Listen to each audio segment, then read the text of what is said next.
The Registered Education Savings Plan is a huge game changer when it comes to saving for your kids' education.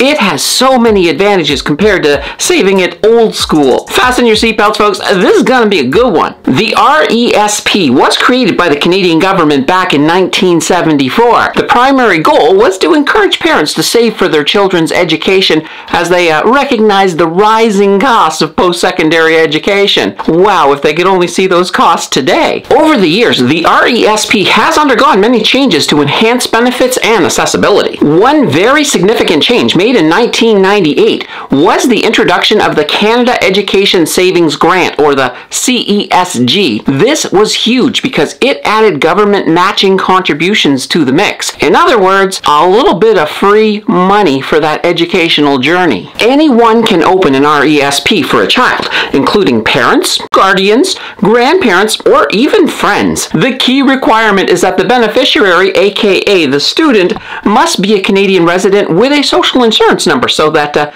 SIN number. And just so you know, as soon as a child is given a name, you are able to apply for a SIN number. So there is nothing stopping you from setting up an RESP from the moment the ink on their birth certificate dries. There are two options with the RESP. You can open an individual RESP or a family RESP in case you have those multiple children. One restriction does exist with the family one. They all do have to be related to you by blood or adoption. Adoption's cool too. Join today's conversation. Let me know in the comments if you currently have an RESP set up for your kids. Thank you for your participation. If you love this sort of content, be sure to subscribe for more. And another huge thank you for that click.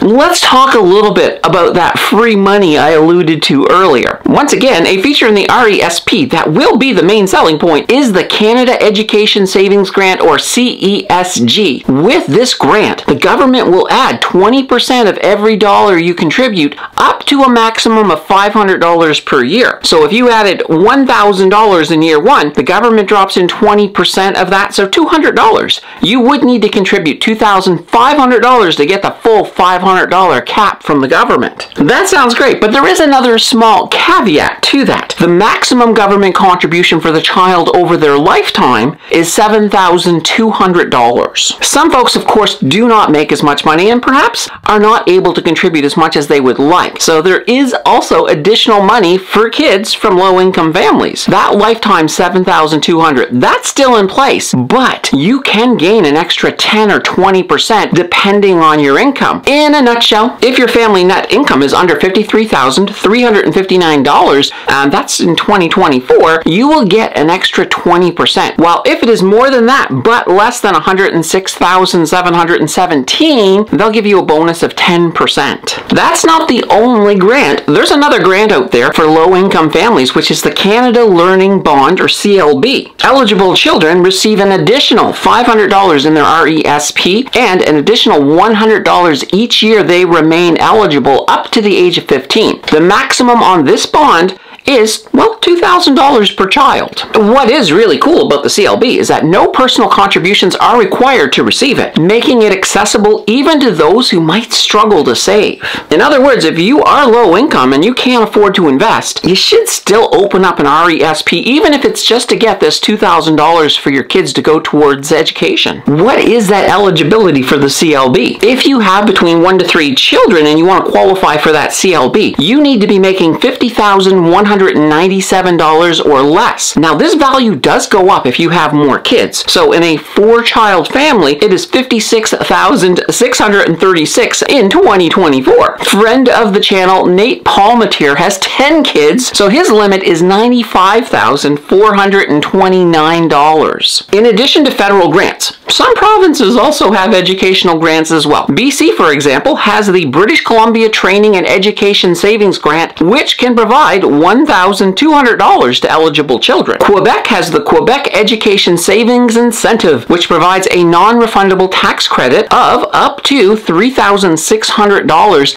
that, well, it's actually paid directly into the child's RESP. Let's talk a little bit about how these work in regards to contributions. First off, there is a lifetime contribution limit of $50,000. If you go over that limit, there's a penalty of 1% per month on the amount that you go over by. qualify. Of course, no worries, you can absolutely grow it over $50,000 without worry. It's just the money that you're contributing. And here is the good part. There is no annual contribution limit, so you could technically drop in the full $50,000 as soon as you open it. Not a good move, as you do want to max out those CESG amounts, which do not count towards that $50,000, by the way. It would be preferable to space the contributions out over the 15 years to ensure that you max out the free money. If you fail to grab the full amount in any particular year in the CESG, that's fine, because those amounts do carry forward. So if you were not able to max them out in the previous years, you can still do so in the future. Finally, the time has come to use the RESP to pay for education.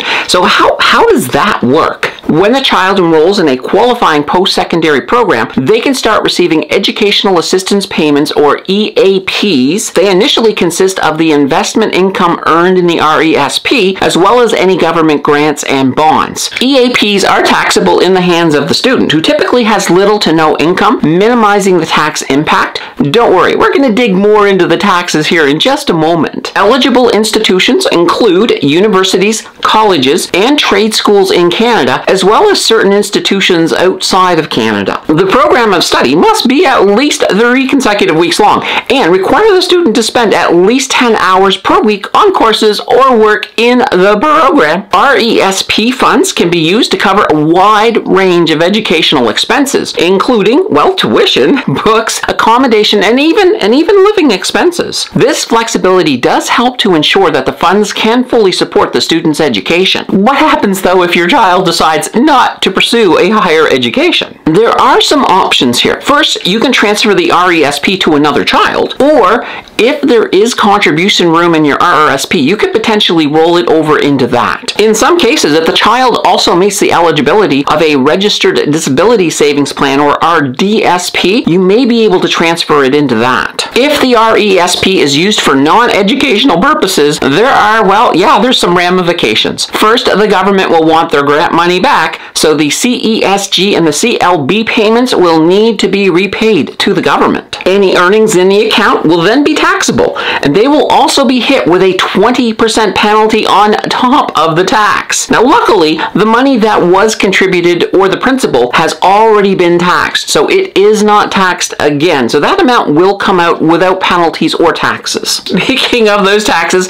let's briefly look at them. Off the bat, the money you contribute into a RESP does not provide any tax benefits. This is money that was already taxed, and thus when it leaves the RESP, it's not taxed again. There is no tax on growth or dividends while it is in the RESP, but the growth and dividends are taxed when they are withdrawn as an EAP. For the most part, the student will be in a very low tax bracket, so the taxes should be very low on these. Taxes could actually be nothing in certain cases, like having no income. If there is any principal left after the student is finished learning, it can be withdrawn or returned to you tax-free. Finally, when it comes to investing within your child's RESP, there are a few tips that can make it a much easier process. First of all, start early. The sooner you start, the easier it will be to grow the fund and to take advantage of the government grants. Be consistent. Making regular contributions to your child's RESP really makes it much easier to max out your contributions to that lifetime $50,000 limit. When it comes to constructing the portfolio,